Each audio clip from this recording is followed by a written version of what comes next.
pastoralier. Donc moi je suis David Devegeau, donc je travaille à la com d'aglo de Moulins et donc je suis responsable de tous les ouvrages de traitement sur l'ensemble de l'agglomération de Moulins, de la communauté d'agglomération. Donc nous, l'agglomération de Moulins va de Lurcy-Lévis en montant à Dorne, en descendant à Chemilly et en allant jusqu'à Garnat, côté est. Donc c'est assez large, 44 communes.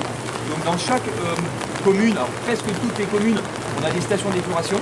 Alors beaucoup plus petites que celle-là. Celle-là c'est la plus grosse de notre parc. Mais on a plein de petites unités de traitement qui fonctionnent plus ou moins comme celle-ci. Et donc il faut gérer, exploiter et renouveler. Voilà. Et moi je m'occupe aussi de tous les ouvrages de traitement sur la partie eau potable. Donc les stations de pompage, la station de pompage de Moulins et les réservoirs, les châteaux d'eau. Voilà, en parlant simplement. Voilà. Donc ici vous êtes sur la station d'épuration de Moulins, donc qui est faite pour traiter l'équivalent de 50 000 personnes, donc 50 000 équivalents habitants dans notre jargon. Voilà, donc c'est une station qui a été construite en 1993, qui a fait l'objet de quelques réhabilitations. Voilà, c'est une station, alors pour vous donner des chiffres, pour que vous ayez un ordre de grandeur, on traite en moyenne par jour, on va dire 18 000 mètres cubes d'eau ici. 18 millions de litres d'eau qui sont traités ici à la station d'épuration. Alors vous verrez quand il pleut, comme aujourd'hui, on collecte aussi des eaux pluviales dans des réseaux qu'on appelle unitaires, qui sont situés sous les chaussées. Et donc ces réseaux unitaires, donc on a aussi bien de l'eau usée que de l'eau de pluie, ce qui n'est pas sans nous poser des problèmes, puisque nous, l'eau de pluie, ça augmente la quantité d'eau à traiter à la station, et les équipements ne sont pas faits pour traiter une quantité d'eau démesurée.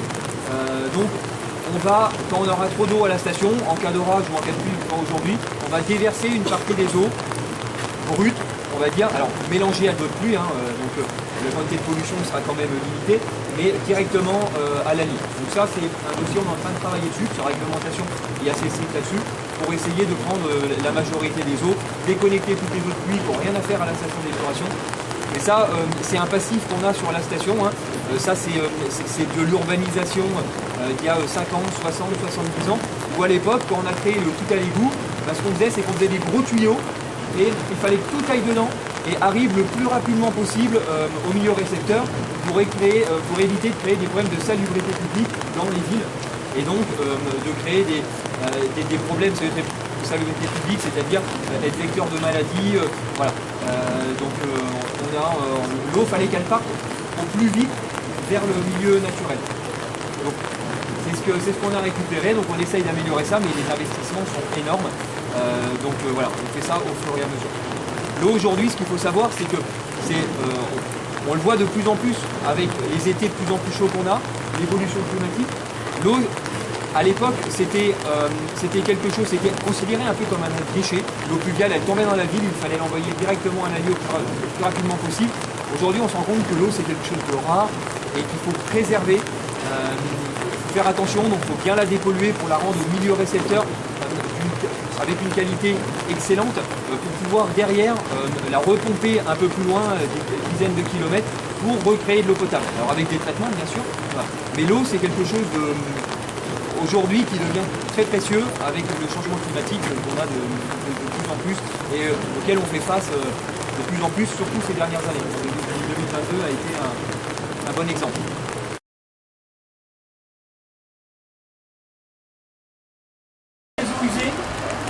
Collectées sur les communes que je vous ai citées tout à l'heure, toutes les eaux usées collectées vont arriver par ce collecteur à la station. Tout à l'heure, je vous parlais d'un déversoir d'orage qui permet de délester la station en temps de pluie.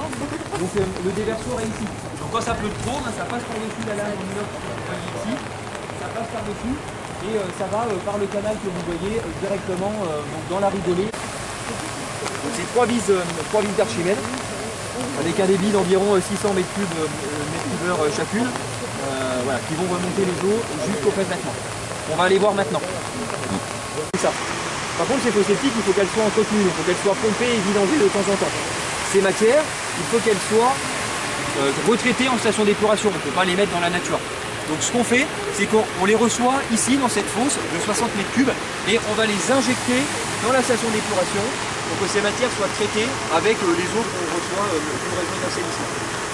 Ici, c'est une fosse de dépotage des matières de vidange. Voilà.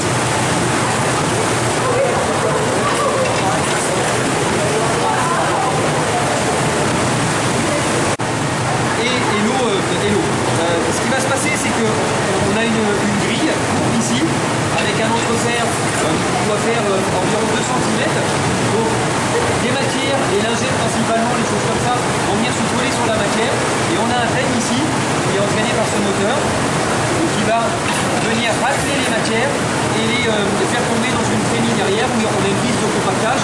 Et après ça va être stocké dans une veine qui est en bas. Ça c'est la première étape, c'est le dégrillage. Toutes ces matières, toutes les lingettes, on ne veut pas les retrouver dans les bassins derrière. Déjà, ça serait dégueulasse en surface et les bactéries, finalement, ne seraient pas très contentes d'avoir des matières plastiques, des matières papier avec elles dans les bassins d'aération. Donc, graisse, hein, c'est la graisse ménagère principalement. Donc ici, on a 2 étapes. On a physique, on a une première étape de décantation. Le sable est plus lourd que l'eau, donc on va baisser la vitesse de l'eau. Le sable va tomber au fond. Et nous, on va venir l'aspirer avec une pompe et après le stocker dans une veine dernière. Et après, on le retraitera sur notre unité qu'on a vu tout à l'heure là-bas, que je viens de vous faire. Et pour faire remonter les graisses, alors les graisses naturellement, elles flotteraient à la surface, mais nous, on va injecter des fils d'air dans l'eau pour en fin de compte favoriser la remontée des graisses. Les bulles d'air vont se fixer sur les particules de graisse, ça va remonter à la surface. Et nous, ce qu'on va faire, c'est qu'on va venir racler, on a un racleur, on va venir racler la graisse à la surface. Voilà. Et la stocker dans une trémie aussi pour après l'envoyer en déchets. On le voit, vous pouvez regarder, c'est dans le bassin derrière.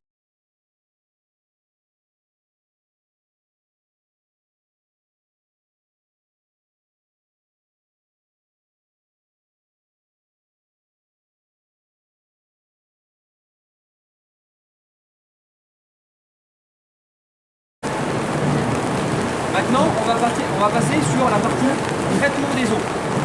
C'est là qu'intervient notre petite bactérie qu'on va cultiver, on va prendre soin pour manger la pollution dissoute, puisque là on n'aura plus de grosse matière, on n'aura plus de particules dans l'eau, on n'aura plus de la matière dissoute.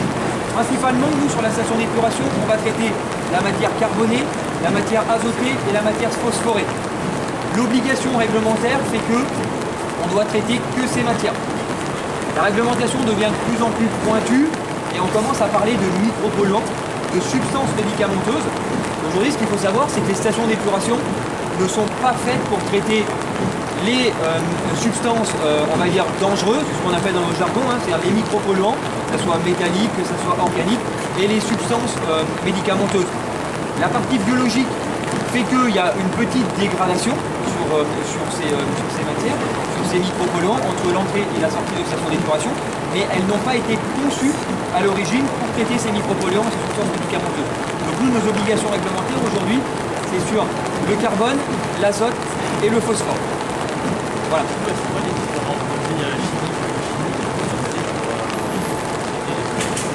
Alors, ici, principalement, on n'a que de la biologie.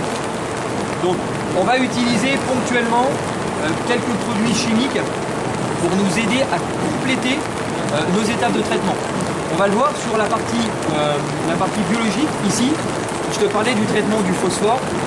Ce qu'il faut savoir, c'est que dans une station d'épuration, les bactéries ne sont pas friandes du phosphore. C'est-à-dire qu'elles ne vont pas en consommer autant que du carbone et de l'azote.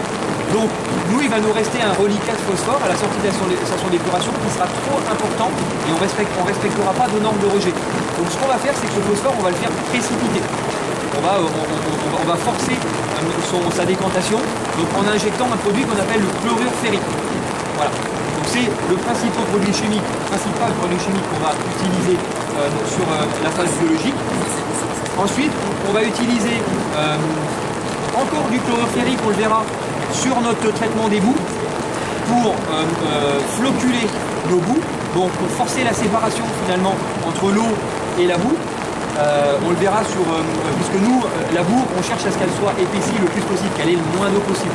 Donc on va utiliser le chloroférique en tant que floculant sur notre phase boue, et on va aussi utiliser du polymère également pour floculer la boue, et de la chaux. De la chaux pour hygiéniser nos boues et augmenter l'acidité, la matière sèche dans nos boues, qu'elle soit stable déjà dans un premier temps, et aussi qu'elle soit plus sèche. Voilà, ça on le verra sur l'étape de traitement des boues.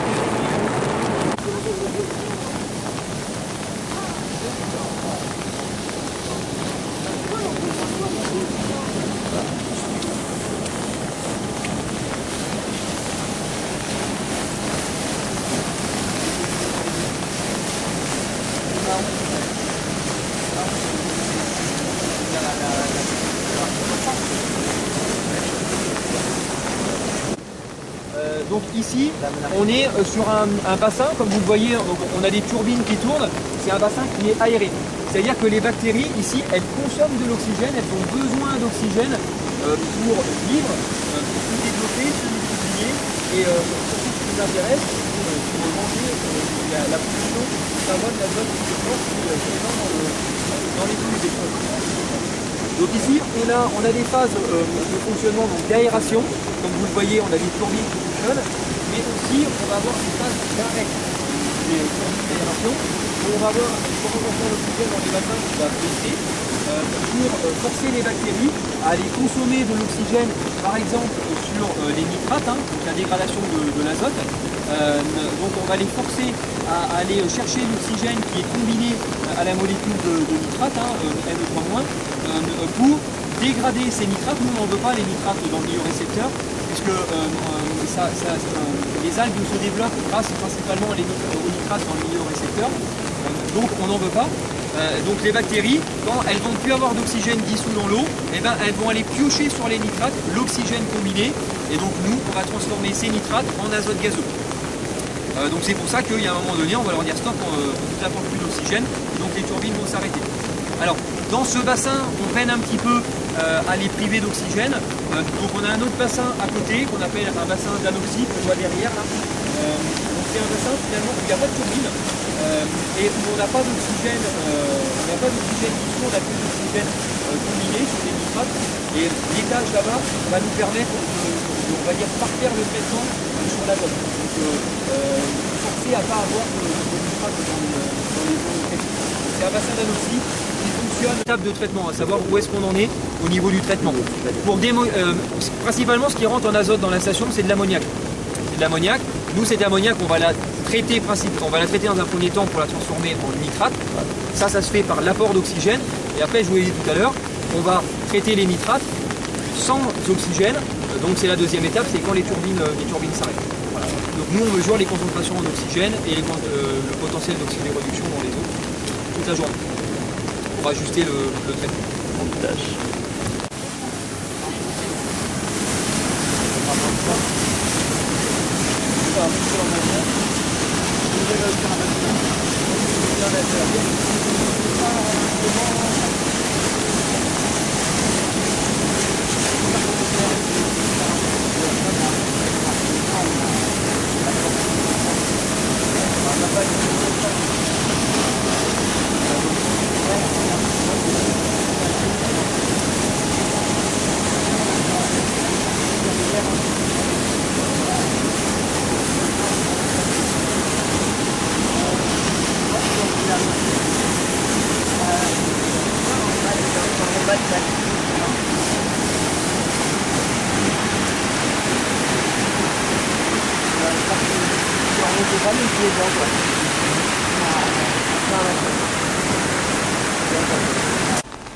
Bon, on est passé vite dessus, mais voilà, la précipitation du phosphore va se faire ici. Un point important aussi, c'est que les bactéries, chez nous, elles sont bien, donc leur croissance va être importante. C'est-à-dire qu'elles vont se multiplier, leur quantité va grandir de jour en jour. La boue qu'on a ici, les bactéries, on appelle ça un âge de boue, on est sur 21 jours environ. C'est-à-dire qu'on a des bactéries qui ont 21 jours. C'est l'âge de boue optimal pour une station d'épuration qui fonctionne comme ça. Mais si on les laisse dans le bassin, on va parler en grammes par litre, en quantité de matière sèche dans le bassin. Ici, on doit être à peu près 3,5 grammes par litre. Donc c'est pas beaucoup du tout. Si on laisse les bactéries se développer, dans une semaine, on sera à 5 grammes. Dans 10 jours, on sera à 8 grammes. Et puis comme ça va monter de façon exponentielle. Et nous, on va avoir trop de bactéries. Parce que finalement, le fait d'avoir beaucoup de bactéries, elles vont avoir besoin de pollution pour vivre, elles vont avoir besoin d'oxygène pour vivre. Donc nous, on va être obligé de leur apporter toujours plus d'oxygène, avoir toujours plus d'énergie. Puis à un moment donné, ça va être carencé parce qu'il n'y aura plus assez de pollution pour tout le monde. Donc la station va commencer à dysfonctionner, on va avoir des boues qui vont mourir.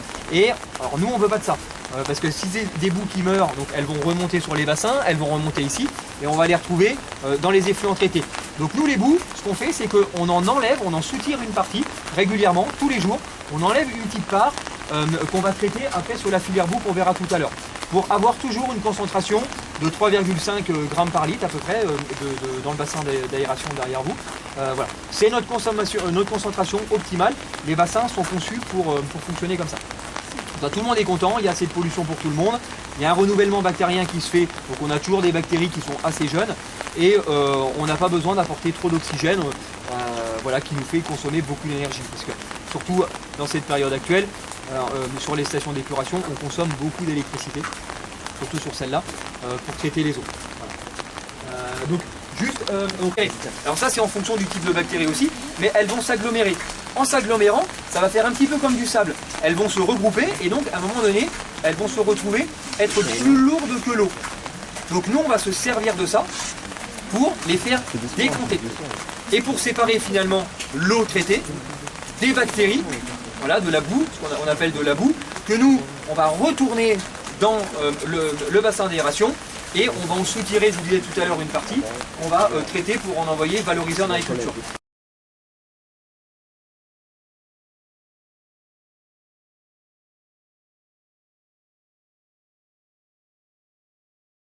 Donc l'étape de décantation entre la boue et l'eau, finalement, va se faire dans ces bassins qu'on appelle des clarificateurs. On va clarifier l'eau. Donc ici, on a deux clarificateurs qui fonctionnent en parallèle, hein, et non pas en série. Donc l'eau qu'on a vue à la sortie là, tout à l'heure, quand on a fini l'étape du bassin biologique, l'eau va passer dessous nos pieds et va arriver au centre du clarificateur, dans un clifford on appelle ça. Donc elle va arriver au milieu, on voit la couronne hein, au milieu, on va arriver ici, et finalement, comme la surface au miroir du bassin est très grande, en mètres carrés, on n'a pas du tout de vitesse hein, au niveau de l'eau. Donc ce qu'il y a, c'est que les boues vont tomber au fond du bassin et l'eau claire va remonter et va sortir. Alors on ne le voit pas trop ici, mais on le verra plutôt sur l'autre. Va sortir et on va pouvoir la rejeter au réseau, on va pouvoir la rejeter à la rigolée pour rejoindre la lutte. Et là, les étapes d'épuration de l'eau sont terminées. Puisqu'on a une qualité d'eau brute qui est très bonne. Nous, ce qu'on fait, c'est qu'on prélève l'eau brute directement dans la nappe d'accompagnement de l'Allier. La nappe alluviale, on appelle ça. Donc, vous verrez quand vous aurez l'occasion de passer sur la route de Clermont-Ferrand, on a des puits, on appelle ça un champ captant, on a 8 puits. Et en fin de compte, l'eau qui accompagne l'Allier, principalement dans du sable, donc finalement est pompée au niveau de nos puits et est déjà filtrée par tout le sable qui est situé aux alentours de l'Allier, dans les berges de l'Allier. Donc nous, notre eau à moulin, qui provient de l'Allier, hein, est d'une très bonne qualité. Donc on n'a pas besoin d'apporter de traitement particulier. Tout ce qu'on fait, c'est une chloration, une désinfection de l'eau, pour qu'elle puisse, qu'on soit sûr qu'il n'y ait plus de bactéries dedans, principalement de bactéries coliformes, des choses comme ça. Donc on fait une chloration et après on la met en distribution. Et à la fin du traitement, par exemple, c'est quand vous êtes sûr à 100% que l'eau va être potable. Alors ici l'eau n'est pas potable. Après, non, mais après, sur la station de pompage de production d'eau. Ici on n'est pas sur une station de production d'eau potable.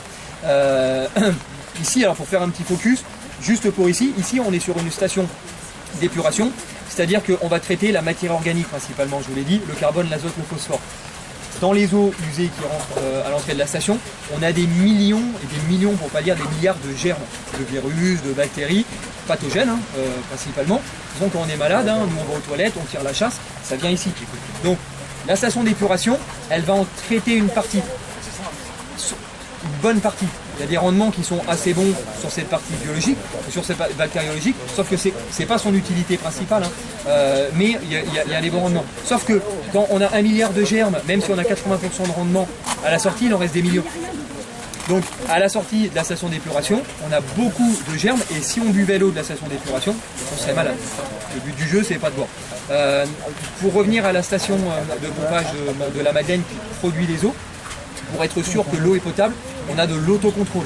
Ça veut dire que nous, on a des analyseurs, on va mesurer la concentration en chlore de l'eau qu'on va mettre en distribution, pour s'assurer qu'il y a assez de chlore pour qu'elle puisse être distribuée. Donc ça, c'est nous qui le faisons en interne.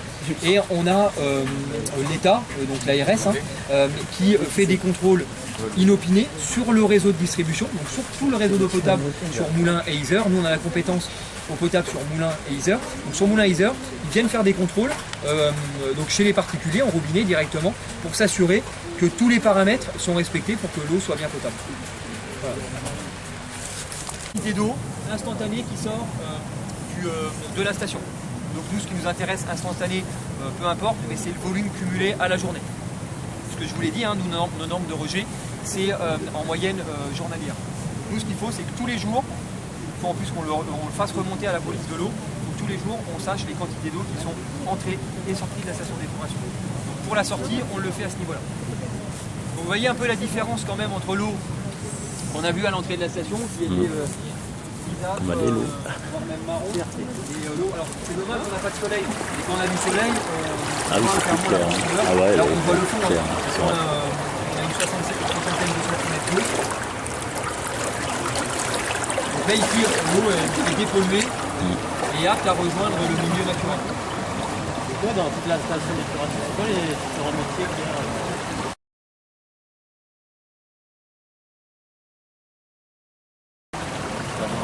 Alors, ici sur la station d'épuration, on a Nicolas qui est parti avec le groupe, Nicolas Tascon, qui travaille pour Suez, qui est notre prestataire d'exploitation de la station, qui lui est conducteur de station. C'est-à-dire que c'est lui qui est chargé du bon fonctionnement de la station d'épuration. Il connaît les process de traitement, principalement, il connaît, on va dire, le fonctionnement biologique de la station d'épuration. Il va savoir quand est-ce qu'il faut soutirer de la boue, la quantité à soutirer. Donc tout ça, ça s'apprend à l'école.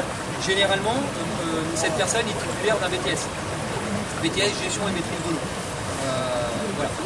Cette personne aussi, vous l'avez vu aux différentes étapes de la visite, cette personne, elle doit aussi intervenir et avoir des notions en mécanique électromécanique. Puisqu'on a certains équipements qui sont très importants pour nous, comme les turbines d'aération qu'on a vu tout à l'heure, qui vont apporter l'oxygène aux bactéries. Il faut, en cas de panne, savoir faire un diagnostic pour savoir ce qui cloche et pouvoir prévoir une réparation. Alors, bien entendu, il n'est pas tout seul, il peut avoir des compétences sur tout. Donc, généralement, sur la station aussi, on a un électromécanicien qui, lui, va être chargé de toute la partie de maintenance.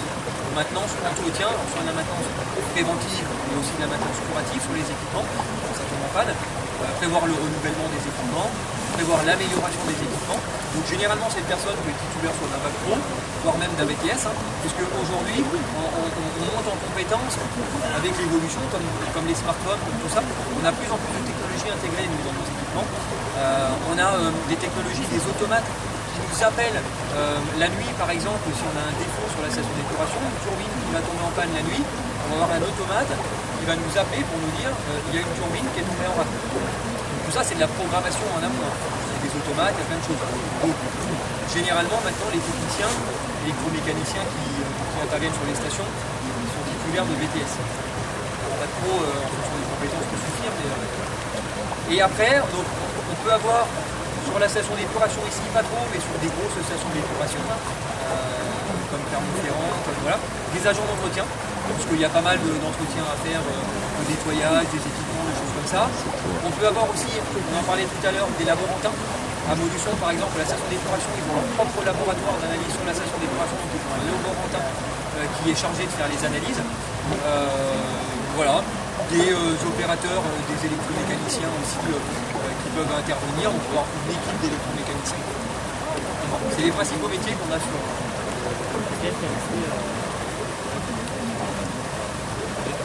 Alors, là,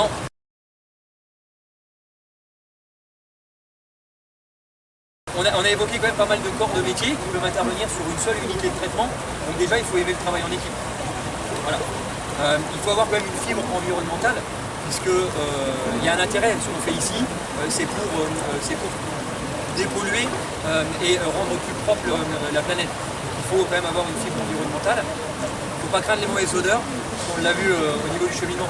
Pas avoir peur aussi de se salir les mains dans des produits qui sont pas très propres. Voilà.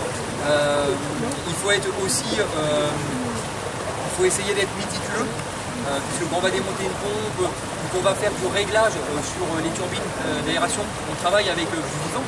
Donc il faut être patient.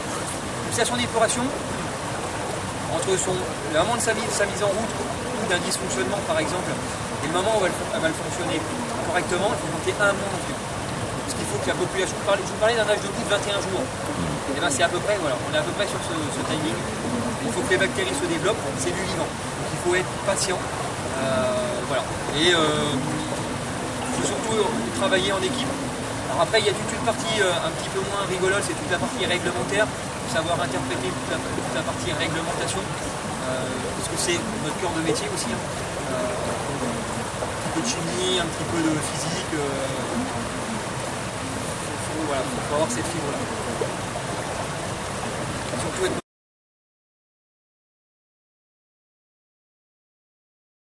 de la boue dans le bassin d'aération.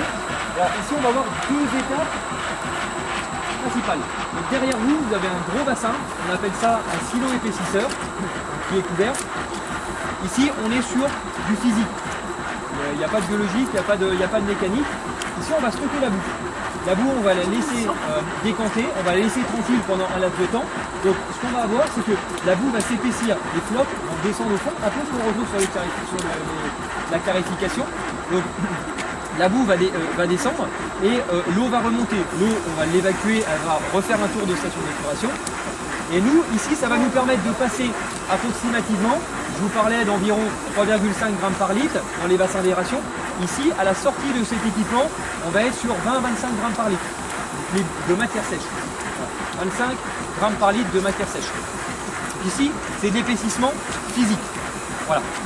Donc, après cet équipement, on va chercher à épaissir encore beaucoup plus les boues. Alors là, vous avez le produit final ici. Vous voyez, la couleur est quand même assez proche de ce qu'on a dans le bassin d'aération. Et oui, c'est le même produit, sauf qu'il a été séché, il a été épaissi. La fabrication mécanique. Donc, à la fin de la phase d'épaississement ici, on va traiter les boues, on va les épaissir mécaniquement. C'est là où on va avoir l'intervention de produits chimiques, donc de la chaux et du chlorure ferrique. Donc finalement, on va mélanger à la boue du chlorure ferrique et de la chaux pour préparer l'étape d'épaississement mécanique qu'on verra par la suite. Voilà. Finalement, pour agglomérer encore un petit peu plus la boue entre elles et séparer encore plus l'eau. La chaux, on l'a dit tout à l'heure, c'est pour hygiéniser la boue, finalement pour qu'elle ne reparte pas en fermentation plus tard. Et surtout, dans le cadre de la crise Covid, là, on a eu des prescriptions assez draconiennes par l'État, où en fin de compte, il fallait que toutes les boues soient hygiénisées, pour qu'on soit sûr qu'il n'y ait plus de bactéries dedans vivantes. Voilà. Différents types de bactéries, il faut que la boue soit inerte en termes de pollution bactérienne. Donc la chaux vient là pour ça. Et pour aussi augmenter la cécité, donc augmenter la part sèche de la boue. Ici, donc on parlait tout à l'heure, 3,5% dans le bassin d'aération, 3,5 grammes par litre dans le bassin d'aération, 25 grammes par litre dans l'épaississeur, donc la queue du physique. Ici, après l'étape mécanique qu'on va voir derrière, ici on est à peu près, vous diriez combien en grammes par litre ici. Alors, vous voyez les galettes. Comment? Ah vas-y. Ah, faut pas avoir peur de se tromper. Hein. En grammes Par litre. En grammes de matière sèche par litre. Par litre. C'est-à-dire si on prend 1 litre ici, ou 1000 grammes, combien on a de grammes de matière sèche et combien on a de grammes d'eau dans ces galettes? 600 grammes par litre. Ah, t'en es pas loin, hein. 500? Venez à l'œil. Ouais, tu t'en rapproches. 550. Alors, on est à 400 grammes par litre environ. Donc c'est-à-dire que on a l'impression que c'est hyper sec, mais on a quand même 60% d'eau dans ces galettes. Donc nous, on a fait notre job. Finalement, ça, c'est transportable par des camions donc sur la route sans faire trop de trajet. Donc nous, ça nous convient. Ça serait difficile de faire plus. Mais ici, on est sur de la boue qui est suffisamment épaissie.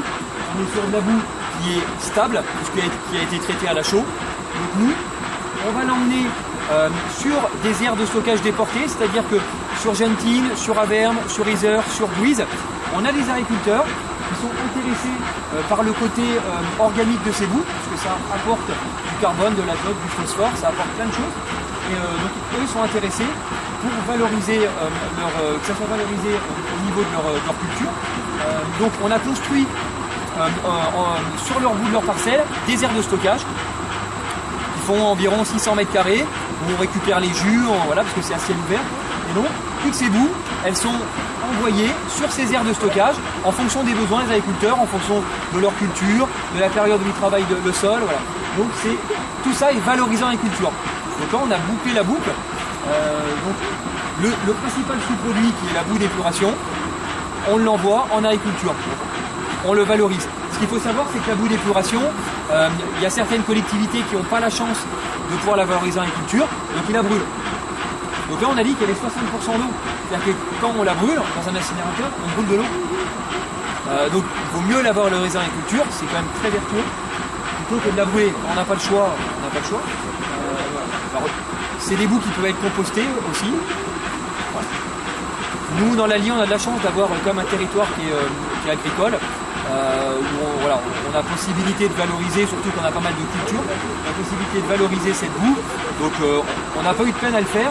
Les agriculteurs s'y retrouvent, c'est gratuit pour eux. Hein. Ils payent rien. Hein. Nous, on leur emmène jusqu'à leur parcelle. On a un prestataire pour nous qui vient reprendre sur les aires de stockage, qui vient alimenter des épandeurs, et on va leur répandre leur boue gratuitement sur leur terrain. Eux, tout ce qu'ils ont à faire, c'est de les enfouir dans les 24 heures. Voilà. Et on leur fait des analyses sur la boue, des analyses qui sont draconiennes, pour leur montrer que la boue, déjà, a un intérêt agronomique, pour leur montrer que la boue n'a pas de risque pathogène, entre guillemets, n'a pas de risque sur des substances, on va dire, micropolluantes, choses comme ça.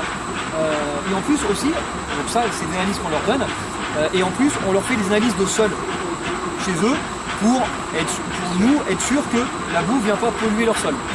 Donc il y a vraiment un suivi très strict de ce qu'on va leur apporter chez eux gratuitement.